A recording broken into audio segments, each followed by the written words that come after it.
Good morning. It's Thursday, October 6th.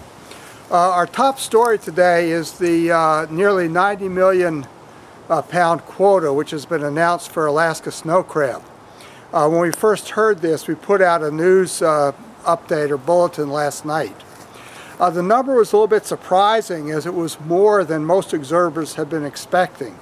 For example, in 2011, in January, the previous year's quota had been about 54 million pounds. So the increase to 88 or 89 million pounds is quite significant. There are two reasons for the increase.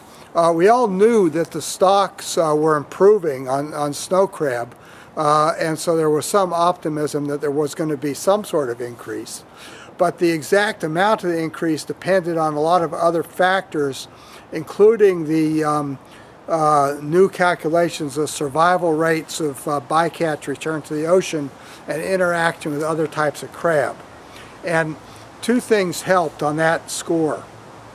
First, there have been some gear modifications that have helped the survival rates of non-target species like beardeye that might be caught along with snow crab.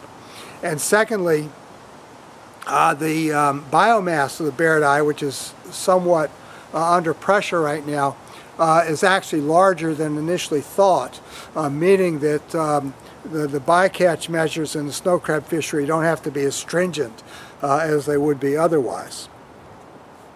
The other reason is that the state of Alaska restricted fishing in certain areas to protect the rebuilding of Pribilof blue crabs, and this is the first time, at least that I can remember, they have actually issued a quota with certain closed fishing areas to meet these management objectives. Taking all these things into account, they came up with a total of nearly 90 million pounds. Now, what about the market reaction? Well, the market has been waiting for this number for several weeks and is higher than expected. But the actual fact is this is not a high season of crab consumption, and for those still holding inventory, it's certainly in their interest to not change their prices very quickly, if at all. So it's going to be several months while the impact of this plays out.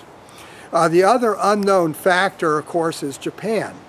The Japanese, due to the strong yen, have a great purchasing advantage this year for purchasing U.S. products.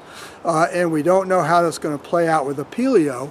It could be that the attractiveness of the Pilio in Japanese currency means a surge of interest in Alaska by the Japanese. So all these factors are still to come. The major impact of this announcement will actually probably be next spring when the Canadian fishery opens, because by that time we should have seen both the demand in Japan for Alaskan snow crab, the market price that's going to be set for Alaskan snow crab, and what it's going to take to have a market clearing settlement with the new Canadian production. In Lexington, Mass., this is John Sackton.